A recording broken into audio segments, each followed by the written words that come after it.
여러분 안녕! 자취 생활을 하다 보면 좋은 집주인을 만나는 것도 커다란 행운인데요. 하지만 항상 그런 행운이 따르는 것도 아닙니다. 특히 부동산 계약 경험이 적고 자금이 부족한 청년들을 노리는 집주인들이 있습니다. 세입자들이 조심해야 될 집주인의 꼼수 첫 번째, 바로 전입신고 불가입니다. 일부 전월세 매물을 보면요, 전입신고 불가 조건이 붙어있는 경우가 있습니다. 특히 오피스텔에서는 이런 조건을 내거는 집주인들이 많은데요. 도대체 왜 그럴까요? 집주인들은 전입신고를 막음으로써 해당 오피스텔이 주택수에 포함되지 않도록 할 수 있습니다. 주택수가 늘어나면 늘어날수록 집주인들은 종합부동산세와 양도소득세와 같은 세금 부담이 커지고요. 다주택자가 될수록 높은 세율이 적용되기 때문에 오피스텔을 주거용이 아닌 업무용으로 유지해서 세금을 회피하려고 하는 거예요. 이게 바로 대표적인 꼼수 중에 하나죠. 만약 전입신고가 불가능한 집에 들어간다면 주택임대차보호법의 보호를 받지 못하기 때문에요. 문제가 생겼을 때 보증금을 돌려받지 못하는 경우도 생깁니다. 따라서 전입신고를 피하는 집주인이라면요, 계약을 피하시는 것이 좋습니다. 이어서 다음은 깜깜이 관리비입니다.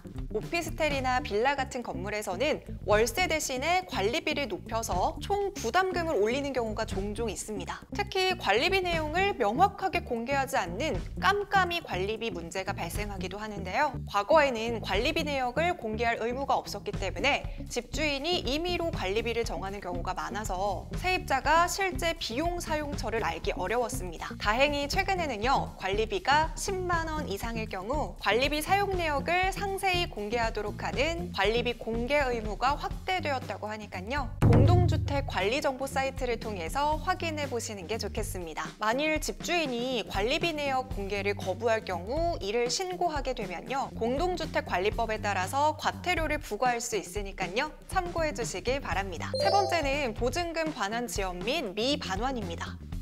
계약 종료 후 집주인이 수리비나 청소비 등을 핑계로 보증금 반환을 미루거나 돌려주지 않는 경우들도 종종 발생하는데요. 이를 방지하기 위해서는 계약서 보증금 반환 기한과 조건을 명확하게 기재하는 것이 좋습니다. 만약에 반환이 지연된다면요, 관할 지방법원에서 임차권 등기 명령을 통해서 보증금을 돌려받으실 수 있습니다. 네 번째는 구두 약속을 계약서에 반영하지 않기입니다.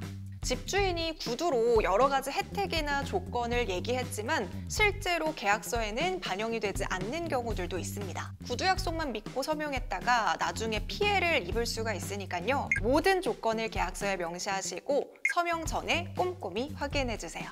다음은 집 상태를 과장하거나 문제를 은폐하기입니다. 집주인이 집 상태를 실제보다 좋게 보이도록 과장하거나 결로나 곰팡이, 배관 등의 문제를 숨기는 경우도 있습니다. 계약 전에 직접 방문해서 창문이나 배수관, 전기시설 등 문제 발생 가능성이 높은 부분들을 꼼꼼하게 점검해주세요. 마지막은 원상 회복의 의무를 악용하는 경우입니다. 집주인에게 수리 의무가 있음에도 불구하고 계약 만료 직전에 세입자에게 수리비를 청구하는 사례가 있습니다. 원상 회복의 의무는 통상적으로 시간의 흐름에 의한 마모나 노후, 작은 스크래치 등에는 해당이 되지 않고요. 고의나 과실로 인한 파손에 대해서만 세입자가 수리를 하거나 수리비를 부담해야 되는데요. 하지만 이런 기준이 모호하다 보니까 일부 집주인들이 모든 수리비를 세입자에게 청구하는 경우가 많습니다. 이 역시 앞에서 말씀드린 것처럼 계약서 확인이 중요합니다. 수리 의무와 비용 부담 주체를 명확하게 기재하고 문제가 발생하면 즉시 수리 요청을 하는 것도 도움이 될 수 있습니다.